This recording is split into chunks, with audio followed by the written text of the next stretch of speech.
So hello everyone, कैसे हो आप लोग। उम्मीद करता हूँ सभी ठीक होंगे और मस्त होंगे।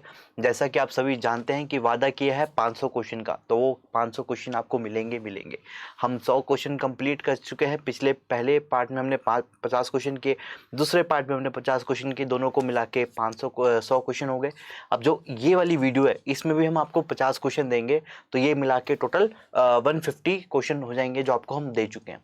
तो टोटल इसी तरीके से 50-50 करते करते टोटल 10 पार्ट्स है, जो कि आपको आने वाले दिन में कुछ ज़्यादा ही तेज़ रफ्तार से देखने को मिलेंगे।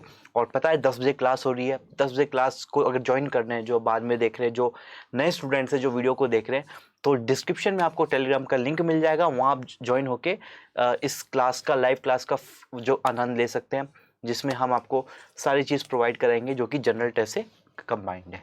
ओके बच्चों, तो इसी के साथ स्टार्ट करते हैं बाहुबली बैच का नाम लेके। चलो पहला क्वेश्चन के साथ स्टार्ट करते हैं। GK 500 question bank part 3। तो 3, 2, 1 एंड हो जाइए तैयार। क्या लिखा है? काजीरंगा नेशनल पार्क, जो काजीरंगा नेशनल पार्क है, is situated in which state? Kaziranga national park कौन से शहर में सिचुएटेड है? पहला गुजरात, दूसरा तमिलनाडु, तीसरा असम, चौथा कर्नाटका। काजीरंगा नेशनल पार्क कहाँ पे सिचुएटेड है? पहला गुजरात, दूसरा तमिलनाडु, तीसरा असम, चौथा कर्नाटका। कहाँ पे है आप बताएंगे। और देखो, नर्वस नहीं होना है। ये चीज़ें होती है कि आते हुए क्वेश्चन में हम भूल जाते हैं। तो करेक्ट आंसर आपके सामने स्क्रीन पे है, वो है कौन सा? One and only Assam. Assam में काजीरंगा नेशनल पार्क सिचुएटेड है। ओके बच्चों, इसी के साथ आते हैं next question, that is question number 2। Okay, तो क्वेश्चन नंबर 2 सामने पेश किया जाए। तो क्वेश्चन नंबर 2 ये रहा आपके सामने क्विज पे, यानी क्या? What is the name of capital of Lakshadweep? ये थोड़ा टी आगे का हमारी टाइपिंग टीम से गलती हो गई, यानी मुझसे गलती हो गई है। लक्षद्वीप का कैपिटल कौन सा है? पहला सिलवासा, दूसरा कवरत्ती, तीसरा पोर्ट ब्लेयर, चौथा इम्फाल। इनमें से कौन से लक्षद्वीप की कैपिटल है? लक्षद्वीप की राजधानी कौन सी है? लक्षद्वीप जानते हैं एक आइलैंड है, और बहुत एक अच्छा आइलैंड है ना, हमारे देश का आइलैंड है। तो करेक्ट आंसर कौन सा है उसका? वो है कावरत्ती। कावरत्ती में सिचुएटेड है लक्षद्वीप का कैपिटल, यानी लक्षद्वीप का जो कैपिटल है वो है कावरत्ती, याद रखना। ओके, भूलना नहीं है। इसी के साथ आते हैं थर्ड क्वेश्चन आपके सामने स्क्रीन पे। Agartala is the capital of? Agartala कौन से, अगरतला किसकी कैपिटल है? पहला मणिपुर, दूसरा मिजोरम, तीसरा नागालैंड और चौथा त्रिपुरा। इनमें से कौन सा? जल्दी से आप नीचे आंसर देते जाइए, हम आपके आंसर देख रहे हैं और उम्मीद करते हैं आपको पता होगा। देखो, ये इजी क्वेश्चन होते हैं। हम कभी कभार क्या होता है ना कि इजी क्वेश्चन नहीं कर पाते, हम इतने हार्ड लेवल की तैयारी कर लेते हैं कि इजी की तो हम तैयारी नहीं कर पाते। तो इसमें से कौन सी है Agartala capital? Is the capital of which state? तो इसका करेक्ट आंसर है त्रिपुरा। त्रिपुरा की कैपिटल है ना, त्रिपुरा अगरतला, याद रखना। Surat is located on the river of? जो सूरत है कहाँ पे? गुजरात में। वो कौन से रिवर पे सिचुएटेड है? पहला है तप्ती, दूसरा कावेरी, तीसरा कौन सा? शिप्रा, और चौथा कृष्णा। इन चारों में से कौन से नदी पे सूरत सिचुएटेड है? बताओ बताओ। गुजरात का शहर है सूरत, है ना, वहाँ पे है। कौन सी नदी के ऊपर वो सिचुएटेड है? तो करेक्ट आंसर कौन सा है? कुछ सेकंड बचे आपके पास, वो है 3, 2, 1, 0। जो करेक्ट आंसर है आपका कौन सा? तप्ती नदी के ऊपर गुजरात के जो सूरत शहर है वो सिचुएटेड है। ओके, इसी के साथ आते हैं पांचवा question. Patna is located on the river of? Patna कौन से रिवर पे लोकेटेड है? ये तो बहुत जानते ही होंगे। पहला यमुना, दूसरा हुगली, तीसरा गंगा, चौथा सतलज। कई स्टूडेंट्स हैं मेरे जो वहाँ से बिलोंग करते हैं, बिहार से, and I know the Holi river of India, जिसे हम सभी पूछते हैं, है ना। तो वो क्या है? बिल्कुल 5 सेकंड बचे आपके सामने स्क्रीन पे, तो पता ही है जो आप आंसर दे रहे हो बिल्कुल सही। जब आप होली गंगा का नाम एक ही नाम आता है, वो कौन सी? गंगा। गंगा रिवर पे सिचुएटेड है पटना। ओके, इसके साथ छठा क्वेश्चन आपके सामने स्क्रीन पे। Who was discovered of dynamite? Dynamite किसने डिस्कवर किया था?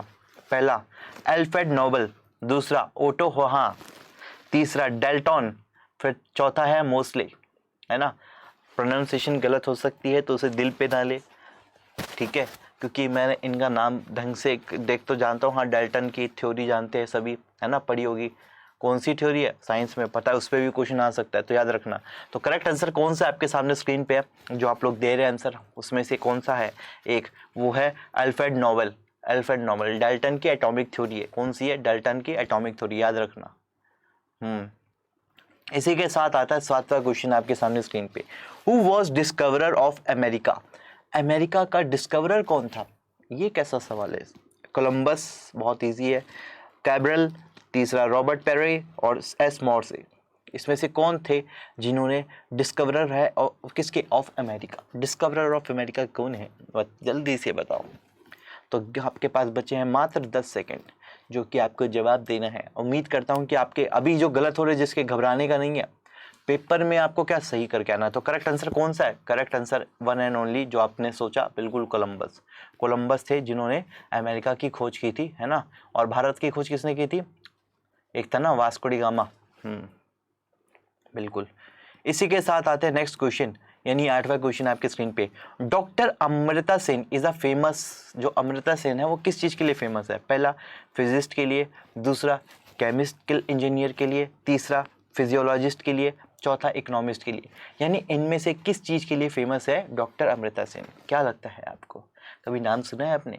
नहीं सुना तो याद रख लेना। अगर क्वेश्चन आता है सीयूटी के पेपर में तो भाई करके आना है, कहीं पे भी पूछ सकते हैं इस तरीके के क्वेश्चन। और जीके ऐसा है कि जितना पढ़ लो उतना कम है, मेरा मानना है। जितना पढ़ लो उतना कम है, नए नए क्वेश्चन उत्पन्न होते रहते हैं। तो करेक्ट आंसर कौन सा है? वो करेक्ट ऑप्शन है इकोनॉमिस्ट, वो एक अर्थशास्त्री है, ठीक है, अमृता सेन। ओके। इसी के साथ आपके सामने 9वां क्वेश्चन स्क्रीन पे। Roger Federer is a famous of, जो रॉजर फेडरर किस चीज़ के लिए फेमस है? क्या वो फिल्म एक्टर है, क्या वो ऑथर है, क्या वो लॉन टेनिस प्लेयर है, या फिर क्रिकेटर है? ये कौन है? आपको क्या लगता है कौन होंगे रॉजर फेडरर? घबराना नहीं है। देखो, कुछ क्वेश्चन ऐसे होते हैं कि जो हमारे सामने आते हैं, लेकिन एक साइकोलॉजिस्ट कहते हैं कि जब आप कोई चीज़ को, क्वेश्चन को ध्यान से अगर पढ़ रहे होते हो तो आपको उसका आंसर क्विक कर देता है माइंड में। तो आप इस क्वेश्चन को ध्यान से देखना है, नहीं आ रहा देखो कौन सा करेक्ट आंसर है, और पेपर में जब आए तो उसको सही करके आना है। जैसा कि इसका आंसर कौन सा है, वो है लॉन टेनिस प्लेयर है, जो कि रॉजर फेडरर है, ठीक है। प्रोनाउंसिएशन गलत हो तो उसके लिए माफ़ कर देना। ओके। इसी के साथ आता है 10वां क्वेश्चन आपके सामने एक screen. Animal with the longest life is, जो एनिमल जो सबसे लॉन्गेस्ट लाइफ है किसकी, कौन सी? एलिफेंट, दूसरा डॉग, तीसरा क्रोकोडाइल, चौथा टॉर्टाइज, है ना। डॉग मेरे पास पाला हुआ है, एलिफेंट तो पाल नहीं सकते क्योंकि दिल्ली में इतनी जगह ही नहीं है ना, पता चले मुझे ही घर से बाहर निकालना पड़ जाए, है ना। क्रोकोडाइल नहीं भाई क्रोकोडाइल पता चले मैं सुबह उठ ही ना पाऊँ, आपकी क्लास ही ना ले पाऊँ। तो करेक्ट आंसर कौन सा है आपके सामने स्क्रीन पे? वो है वन एंड ओनली, जो आपने सोचा वो है टोर्टोइज, यानी कछुआ। कछुआ की लंबी उम्र होती है ना, कछुए की लंबी उम्र होती है, बिल्कुल सही बात है। हाँ, इसके बाद आता है 11वां क्वेश्चन। अकबर बिल्ट इबादत खाना एट फतेहपुर सीकरी 2, जो अकबर थे, है ना, उन्होंने इबादत खाना किस लिए बनाया था, किस कारण से बनाया था? पहला कंडक्ट मास प्रेयर, ताकि वहाँ पे मास प्रेयर की जाए, फिर होल्ड दरबार, ताकि वो दरबार लगा सके, तीसरा होल्ड रिलीजियस डिस्कशन, ताकि जो धर्म से रिलेटेड जो डिसीजन मतलब डिस्कशन है वो कर पाए, चौथा हियर पब्लिक ग्रीवेंसेस, यानी पब्लिक की कमियां को, लोक अदालत जिसे कहते हैं वो। तो करेक्ट आंसर कौन सा है इसमें? वो है होल्ड रिलीजियस डिस्कशन, यानी धर्म से रिलेटेड कोई भी बातचीत हो तो उसके लिए इबादत खाना बनाया गया। ओके। इसी के साथ आते हैं नेक्स्ट क्वेश्चन, 12वां क्वेश्चन आपके सामने। Which of the following is related to Mathura, इनमें से क्या है जो मथुरा से रिलेटेड है? यानी यूपी वाले शानदार हो जाओ।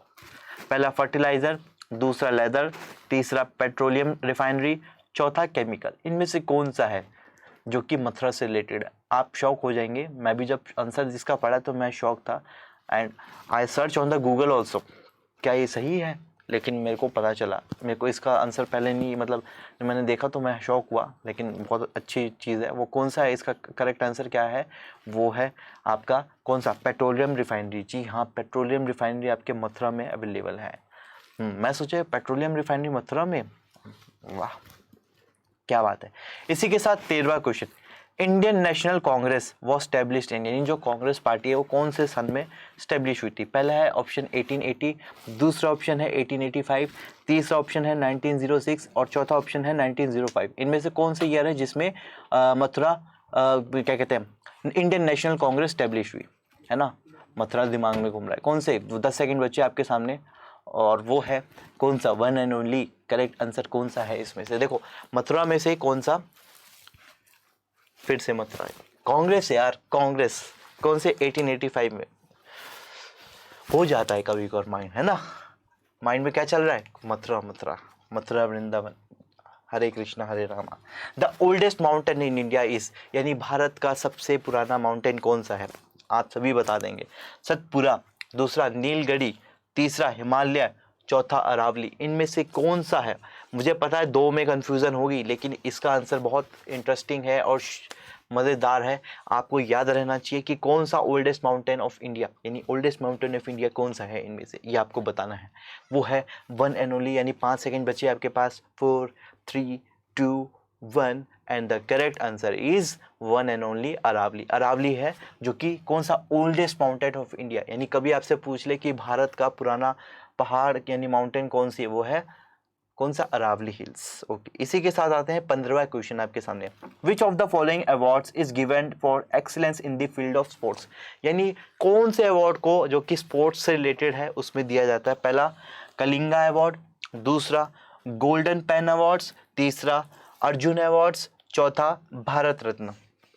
इनमें से कौन सा अवार्ड है जो कि दिया जाता है स्पोर्ट्स में एक्सीलेंस, यानी किसी भी, जैसे सचिन तेंदुलकर है हमारे, कितने एक्सीलेंस है ना? क्रिकेट के नाम में उनके लिए नाम आता है कभी भी कि सचिन तेंदुलकर। तो इसमें कौन सा अवार्ड है जो स्पोर्ट्स में दिया जाता है? कौन सा है? बताओ बताओ। तो करेक्ट आंसर कौन सा है? वो है अर्जुन अवार्ड। कौन सा? अर्जुन अवार्ड दिया गया है, डेडिकेटेड है towards the sports for the excellence. Okay, यानी स्पोर्ट्स में, खेल में जो भी एक्सीलेंस करता है तो उसे अर्जुन अवार्ड दिया जाता है। ओके, तो इसी के साथ आते हैं 16वां question. The census in India is done after gap of every year, जो भारत में जनगणना होती है यानी पॉपुलेशन काउंट होती है, वो कितने साल पे होती है? पहला ऑप्शन 5 साल, दूसरा ऑप्शन 10 साल, तीसरा ऑप्शन 12 साल, चौथा ऑप्शन 15 साल। इनमें से कौन से गैप पे, मतलब कितने साल के गैप पे जनगणना की जाती है, ये हमें बताना है। तो करेक्ट आंसर कौन सा है? वो आपके पास 10 सेकेंड बचे, जल्दी बताइए। इतने में मैं ये प्यारी सी कॉफ़ी पी लेता हूँ। तो करेक्ट आंसर कौन सा है इसका? है वन एंड ओनली 10 ईयर, मतलब 10 साल बाद, हर 10 साल बाद भारत में जनगणना कराई जानी चाहिए। ठीक है, इसके साथ आता है 17वां question. The 3 primary colours are, यानी जो सबसे 3 प्राइमरी कलर कौन से है? पहला वॉयलेट ब्लैक ब्लू, क्या ये है? दूसरा येलो ऑरेंज रेड, क्या ये है? तीसरा ब्लू येलो रेड, या चौथा ब्लू ग्रीन रेड। इनमें से कौन सा करेक्ट आंसर है, ये आपको बताना है। तो करेक्ट आंसर क्या है? आपके सामने स्क्रीन पे आ जाएगा। वो है वन एंड ओनली कौन सा? 7 6 5 4 3 2 1। कौन सा है? क्या सोचा आपने? बिल्कुल, कौन सा? Blue green red. कौन सा? Blue green red. ये याद रखना, कभी भी आपसे प्राइमरी कलर पूछे तो कौन से होते हैं? Blue green red. ओके, इसी के साथ आते हैं नेक्स्ट क्वेश्चन, यानी क्वेश्चन नंबर 18। क्या कह रहा है? Light year is a unit of, जो लाइट ईयर है वो उसकी यूनिट क्या है? क्या लाइट की है, दूसरी टाइम की है, तीसरी डिस्टेंस की है, या फिर फोर्थ किसकी? Intensity of light. इसकी light year is a unit of, इसकी यूनिट क्या है? बताओ, जल्दी बताओ। लेकिन देखो कुछ चीज़ें हैं जिनको नहीं आ रहा क्वेश्चन में, बिल्कुल नर्वस नहीं होना बच्चों, घबराने का नहीं। जीके है, जीके वास्ट, जितना पढ़ लो उतना ही वो है। मैं क्लियर बात बताता हूँ, कुछ छुपाने की बात नहीं है। तो करेक्ट आंसर इसका कौन सा है? वो है कौन सा? Distance. Light year is a unit of distance, उसे हम किससे मेजर करते हैं? डिस्टेंस से। ओके, इसके बाद आते हैं नेक्स्ट क्वेश्चन, आपके सामने स्क्रीन पे ये रहा 19 क्वेश्चन। जजेस of supreme court up to the ages of, मतलब जो सुप्रीम कोर्ट के जज होते हैं कब तक रह सकते हैं? वो है 56, दूसरा 62, तीसरा 60, चौथा 65। इनमें से कौन सा ऑप्शन है, यानी जजेस है सुप्रीम कोर्ट के, वो कितने साल तक रह सकते हैं, ये आपको बताना है। तो कौन सा होगा इसमें से करेक्ट आंसर, ये सोचो। देखो क्या होता है कि हर एक की एज लिमिट होती है ना? कब तक रहेंगे। तो आपके सामने क्या कुछ ही सेकंड रह गए और आपके सामने आंसर आ जाएगा, और पता भी होना चाहिए आपको। जैसे आपको पता यूपीएससी वाला क्वेश्चन मैंने पूछा था, तो इसका करेक्ट आंसर क्या है, वो है 65, यानी 65 ईयर्स तक का जो सुप्रीम कोर्ट के जजेस रह सकते हैं। इसी के साथ आते हैं नेक्स्ट क्वेश्चन। क्वेश्चन नंबर आपके सामने स्क्रीन पे ये रहा, क्वेश्चन नंबर 20, 20वां question. The Swaraj party was founded by, जो स्वराज पार्टी थी किसके द्वारा फाउंडेड की थी, मोतीलाल नेहरू एंड चित्तरंजन दास, दूसरा चंद्रशेखर दास, तीसरा मोतीलाल नेहरू एंड तिलक, है ना, और चौथा जवाहरलाल नेहरू। इन चारों में से किसने स्वराज पार्टी को फाउंड किया था। एक वो है ना, दूसरी अभी नई पार्टी आई है वो वाली नहीं, योगेंद्र यादव की वो वाली नहीं, जो स्वराज पार्टी जो बहुत पुरानी पार्टी थी वो उसके पूछा गया है। तो इसका जो करेक्ट आंसर है वो आपके सामने स्क्रीन पे है, वो है वन एंड ओनली कौन सा, मोतीलाल नेहरू एंड चित्तरंजन दास जी ने मिलके स्वराज पार्टी की फाउंड किया था, इन्होंने इसकी नींव रखी थी। तो 21वां क्वेश्चन आपके सामने ये रहा, who presides over meeting of Rajya Sabha, यानी राज्यसभा में जो मीटिंग चलती है उसमें कौन वो होता है। पहला प्राइम मिनिस्टर, दूसरा वाइस प्रेसिडेंट, तीसरा स्पीकर, चौथा प्रेसिडेंट, मतलब वो सॉरी, पहला प्राइम मिनिस्टर, दूसरा वाइस प्रेसिडेंट, तीसरा प्रेसिडेंट और चौथा स्पीकर। इनमें से कौन है जो कि प्रिसाइड करता है राज्यसभा की मीटिंग्स को। तो करेक्ट आंसर कौन सा है, 10 सेकंड है। और देखो स्पीकर लोकसभा में याद है, लोकसभा में बैठते हैं ना स्पीकर है, सबसे पहले जो सुमित्रा महाजन थी अभी, और वो है ओम बिरला है ना लोकसभा। तो इसमें कौन सा है, वाइस प्रेसिडेंट। आप देखोगे जब भी राज्यसभा की बैठक चल रही होगी तो वाइस प्रेसिडेंट है वो उनको प्रिसाइड करते हैं मीटिंग्स को सारी। इसके साथ नेक्स्ट क्वेश्चन 22वां क्वेश्चन आपके सामने स्क्रीन पे, does disease beriberi is cause by the deficiency of, ये बहुत कॉमन क्वेश्चन है बेरी बेरी का, कौन सी कमी के, किस कमी के कारण बेरी बेरी की समस्या होती है। पहला ऑप्शन विटामिन ए, दूसरा ऑप्शन आयरन की कमी से, तीसरा ऑप्शन विटामिन बी और चौथा ऑप्शन आयोडीन, यानी किस कमी के कारण बेरी बेरी की समस्या होती है। ओके, ये बहुत कॉमन सा क्वेश्चन है जो आई थिंक 9th-10th में आपने पढ़ा होगा, है ना, और ये सारी चीज़ें होती है, यानी आपको एक थोड़ी मेडिकल फील्ड का भी एक वो मिल रहा है, टच मिल रहा है। तो इसमें जो करेक्ट आंसर कौन सा है, वो करेक्ट आंसर है वन एंड ओनली, वो है विटामिन बी, यानी विटामिन बी की समस्या से आपको क्या बेरी बेरी की समस्या होती है। इसी के साथ आते हैं next question, that is question number 23, the headquarter of the world bank are at, यानी जो वर्ल्ड बैंक का हेड क्वार्टर वो कहाँ पे सिचुएटेड है। दूसरा है मनीला, ठीक है, मनाली मत समझ लेना, मनीला। दूसरा है वॉशिंगटन डीसी, तीसरा है न्यूयॉर्क और चौथा है जेनीविया, है ना। इन चारों में से कौन सी जगह पे वर्ल्ड बैंक का हेड क्वार्टर है, यानी वर्ल्ड बैंक का हेड ऑफिस कहाँ पे है। 10 सेकंड बचे हैं मात्र, उम्मीद करता हूँ आपके आंसर नीचे आना चालू हो गए होंगे और you will enjoy it. So correct answer is one and only कौन सा, वो है वॉशिंगटन डीसी, जो कि अमेरिका में है ना, वहाँ पे ये सिचुएटेड है। सही बात है, पैसे वाले तो सारे वहीं पे पड़े हुए हैं। 24 question, the biggest port in India is, यानी भारत का सबसे बड़ा पोर्ट कौन सा है। पहला विशाखापट्टनम, दूसरा मुंबई, तीसरा टिकोइन और चौथा कंडला। इसमें से कौन से चार जगह है जहाँ पे भारत का सबसे बड़ा पोर्ट उपस्थित है, यानी मौजूद है ना, सिचुएटेड है, the biggest port in India, कौन सा होगा, जल्दी से बताइए, 10 सेकंड है। उम्मीद करते हैं आपका आंसर बिल्कुल सही हो, नहीं भी हो तो कोई दिक्कत नहीं, यहाँ गलत हो रहा है कोई दिक्कत नहीं, लेकिन जब एग्जाम में आप करोगे तो वहाँ गलत नहीं होना चाहिए। तो करेक्ट आंसर कौन सा है बच्चों, वो है मुंबई, यानी महाराष्ट्र में सबसे बड़ा पोर्ट है। क्योंकि देखो मुंबई एक, मैंने पहले भी बताया कि क्या एक इकोनॉमिक स्टेट माना जाता है भारत का, है ना। तो 25वां question, national defence academy is located at which state, यानी नेशनल डिफेंस एकेडमी वो कहाँ पे लोकेटेड है। पहला है महाराष्ट्र, दूसरा है पंजाब, तीसरा है आंध्र प्रदेश, चौथा है उत्तर प्रदेश। इन चारों में से कहाँ पे नेशनल डिफेंस एकेडमी मौजूद है ना, is located in which state, इनमें से कौन से राज्य में। देखो जहाँ तक याद है कि उत्तराखंड में भी है एक वो ट्रेनिंग चलती है, तो उसको माइंड में मत लेना कि उत्तराखंड वाला भी आता है माइंड में, लेकिन यहाँ पे इन चारों में से भी एक है, वो कौन सा है, तो वो है आपका कौन सा, महाराष्ट्र में भी एनडीए लोकेटेड है। ओके बच्चों, तो इसमें जब आपके सामने ऑप्शन आएगा तो इसमें ये कर लेना। Okay, 26 question, Vatican city is the residence of, Vatican city, जो वेटिकन सिटी है वो किस चीज़ की रेजिडेंस है, पोप, दूसरा है ब्रिटिश क्वीन, तीसरा है फ्रेंच प्रेसिडेंट, साइप्रस प्रेसिडेंट। देखो पोप क्या होता है, जैसे हमारे पंडित होते हैं तो ऐसे ही वहाँ अमेरिका में जो उनके चर्च में उसे पोप, मतलब उनको जो साधु संत होते हैं उनको पोप कहा जाता है। फिर ब्रिटिश क्वीन हो गए, राजा रानी हो गए, फ्रेंच प्रेसिडेंट, फ्रेंच के प्रेसिडेंट हो गए, या साइप्रस प्रेसिडेंट यानी कि इनके प्रेसिडेंट। तो कौन है वेटिकन सिटी? तो ये इसका करेक्ट आंसर बहुत है, मतलब कुछ चीज़ें हैं जो आपको सीखने को मिलती है। तो करेक्ट आंसर कौन सा है? पोप, यानी जो वहाँ के साधु संत जिसे हम कहते हैं हिंदी में ना, उनका ये शहर है, पोप का शहर वेटिकन सिटी। तो 27 क्वेश्चन है, blue revolution is related to, यानी जो ब्लू रेवोल्यूशन है वो किस चीज़ से रिलेटेड है? पहला है स्पेस रिसर्च, जो कि स्पेस के रिसर्च के लिए। फिर दूसरा है ड्रिंकिंग वाटर, क्या ये ड्रिंकिंग वाटर के लिए है? तीसरा, क्या ये फिशरीज के लिए है, जो मत्स्य पालन हो गया, या नन, या किसी के लिए? इनमें से कौन सा 4 ऑप्शन है जिसके लिए आपकी ये ब्लू रेवोल्यूशन रिलेटेड है? तो करेक्ट आंसर आपके सामने स्क्रीन पे आ जाएगा, वो है कौन सा? 5 सेकंड बचे आपके पास, आप सोचिए जब तक। तो करेक्ट आंसर कौन सा है? तो correct answer is one and only fisheries, यानी मत्स्य पालन को लेके ब्लू रेवोल्यूशन लाया गया है ना, है ना। और फिशरीज में आने वाले टाइम में बहुत स्कोप भी है। 28 question, Cuba is nicknamed as, जो क्यूबा है वो किसकी निक नेम है? तो आपके सामने 30 सेकंड ये रहा। कॉकपिट ऑफ यूरोप, दूसरा हर्मिट किंगडम, तीसरा land of the golden fleece, या sugar bowl of the world, यानी वर्ल्ड की शुगर बॉल कहा जाता है क्यूबा। देखो क्यूबा है, बहुत अच्छे क्वेश्चन हैं, बहुत मज़ेदार है। तो देखो इससे घबराना नहीं है, और क्वेश्चन से मज़े करो, एंजॉय करो, चिल आउट करो, और करेक्ट आंसर आपके सामने आ जाएगा। तो वो है, देखो टाइमर लगा रखा है ताकि आपको पता है कि आप इतने जल्दी आंसर दे रहे हो। तो इसका जो करेक्ट आंसर है वो है शुगर बॉल ऑफ इंडिया। कौन सा है? Sugar bowl of India. ठीक है, इसी के साथ आते हैं next question, that is question number 29।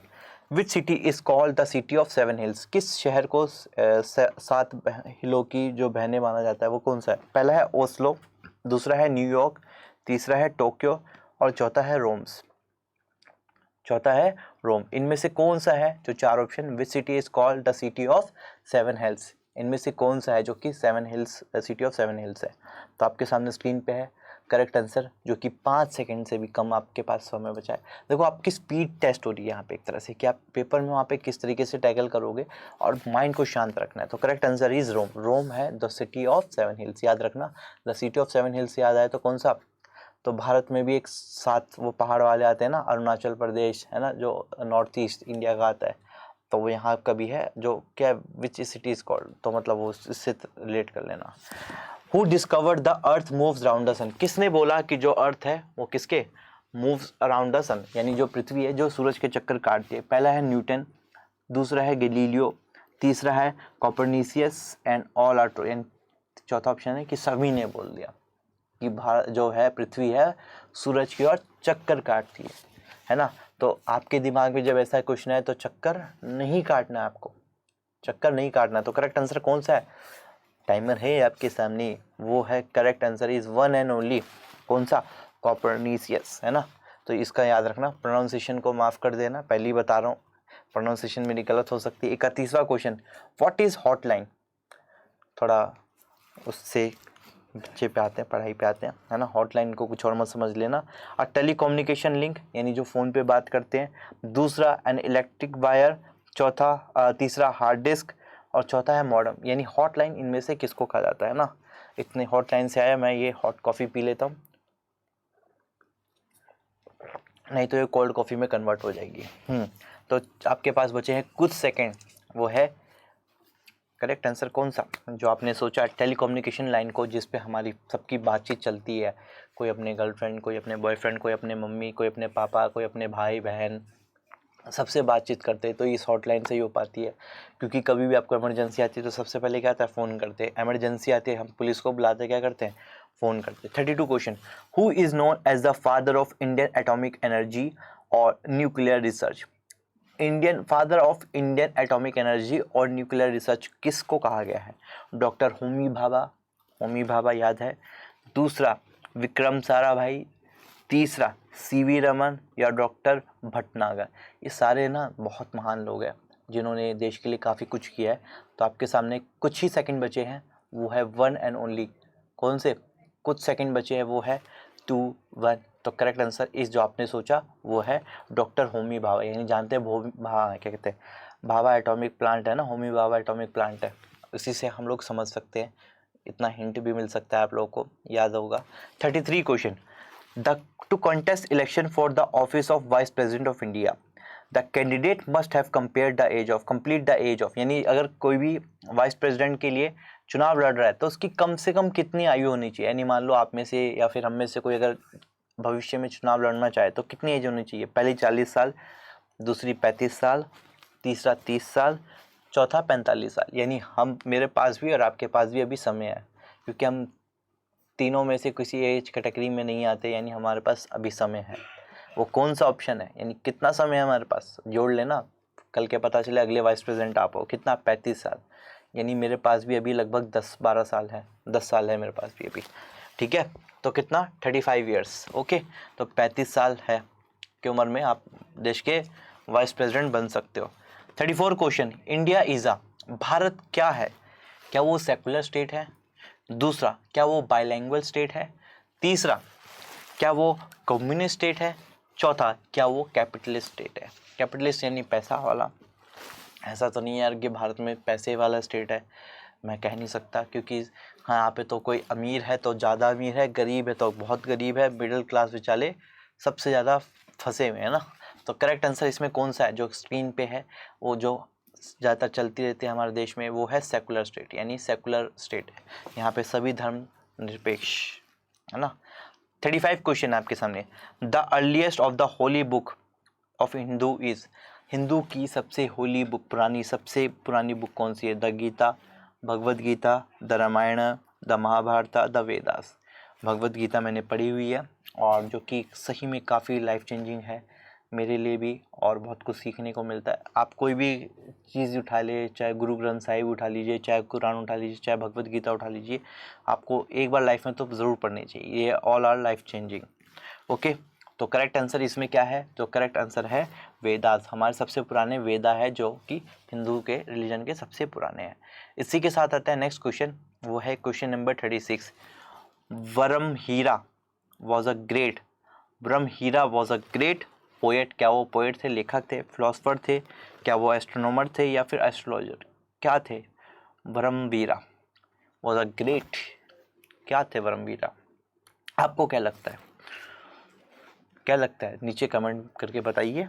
और देखो हाँ, जो नए हैं प्लीज़ टेलीग्राम का लिंक नीचे डिस्क्रिप्शन में पड़ा हुआ है, वहाँ से आप ज्वाइन कर सकते हो हमारे क्लासेस को, CUET की डेली जो चल रही है, ओके। तो करेक्ट आंसर कौन सा है, एस्ट्रोनॉमर, यानी जो कि समझते हैं एस्ट्रोनॉमर कौन होते हैं, बिल्कुल। 37 question, which of the following cause AIDS, यानी एड्स किस समस्या से होता है। रूबीला वायरस, दूसरा है वेनिसिला वायरस, तीसरा HIV, चौथा नॉन। इनमें से किस कारण से एड्स होता है। भगवान न करे कभी भी किसी को ये बीमारी हो, है ना, क्योंकि बीमारी एक सबसे बड़ी खतरनाक होती है। बीमारी के बाद आपको सीधा डॉक्टर के पास जाना पड़ता है, जिससे सभी नफरत करते हैं ना, कि ना ही जाना पड़े तो बेटर है, ओके। तो करेक्ट आंसर क्या है, जो करेक्ट आंसर है वो है वन एंड ओनली, जो जानते ही हैं कौन सा, HIV एड्स, यानी यौन संक्रमण के कारण ये समस्या होती है। इसके बाद में 38 question, tuberculosis is a disease cause by, जो ट्यूबरक्लोसिस यानी TB की बीमारी किस कारण से होती है। पहला बैक्टीरिया, दूसरा वायरस, तीसरा प्रोटोजोआ, चौथा मलमू। इनमें से कौन सा कारण है जिसके कारण TB की बीमारी होती है। तो यानी समझ लीजिए अगर किसी भी आसपास में हो तो उसमें इस कारण से उसको ये TB की बीमारी, यानी आदि आप डॉक्टरी भी सीख जाओगे GK के साथ साथ, है ना। तो करेक्ट आंसर कौन सा है, तो करेक्ट आंसर इस, तो जो करेक्ट आंसर आपके सामने स्क्रीन पे वो है वन एंड ओनली, कौन सा, बैक्टीरिया के कारण ये TB की बीमारी होती है। इसके साथ 39 question, Tripitaka is a holy book of which religion. Tripitaka is a holy book of which religion. पहला है ज्यू, दूसरा बुद्धिज्म, तीसरा जैनिज्म, चौथा पारसी। इन चारों में से किसकी ट्रिप्टिका होली बुक है, क्या लगता है आपको, किसको पता है इसका आंसर, जल्दी बताओ। तो देखो बच्चों, सब कुछ ज़रूरी है ना। ज्ञान सागर इतना बड़ा है और बहुत सारी चीज़ें हैं, हम आगे के लिए भी प्लान करें कि बहुत सारी चीज़ें करके आए, मॉक टेस्ट वगैरह सब आएंगे। तो इसका करेक्ट आंसर क्या है, बुद्धिज़्म की बुक है ट्रिप्टिका, याद रखें।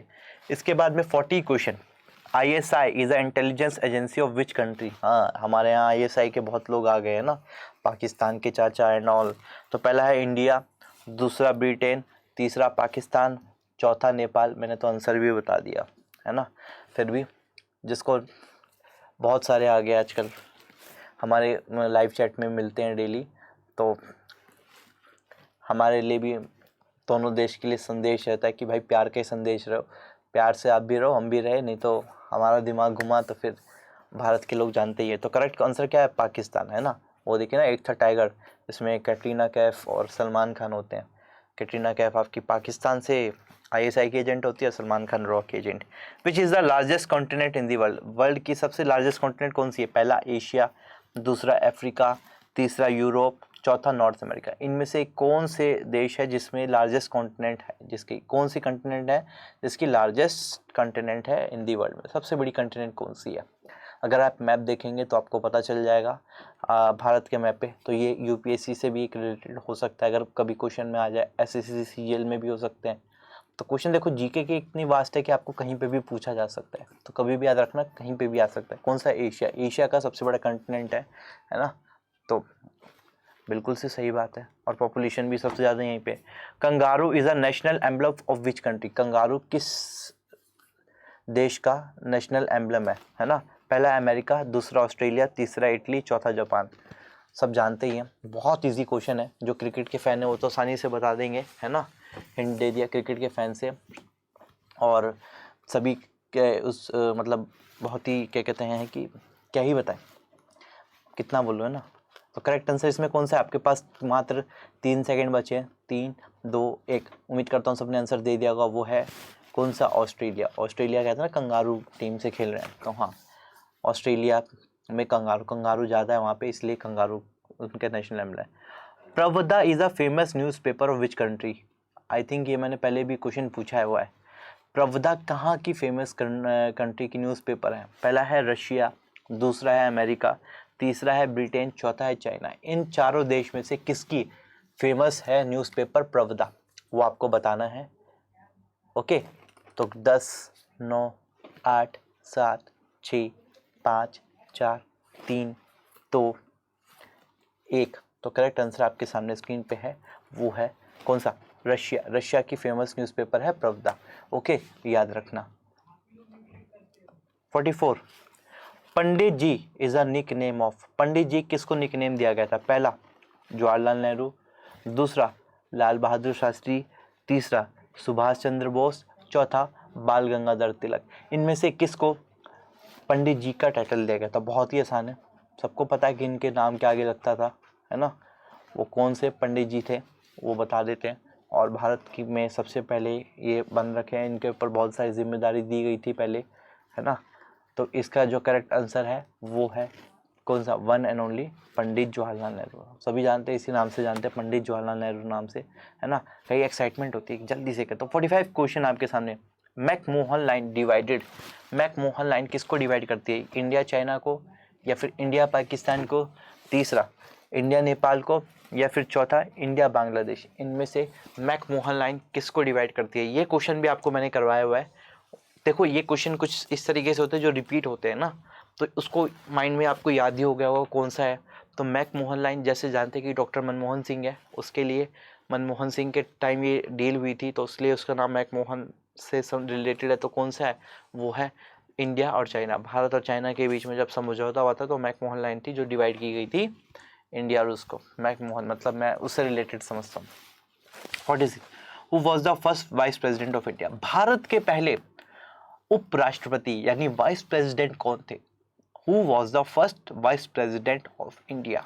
पहला डॉक्टर जाकिर हुसैन, या V Giri second, third doctor S Radhashankaran, या फिर चौथा जीएस पाठक। यानी भारत के पहले, ध्यान से सुनना, वाइस प्रेसिडेंट, प्रेसिडेंट नहीं, this is the vice president.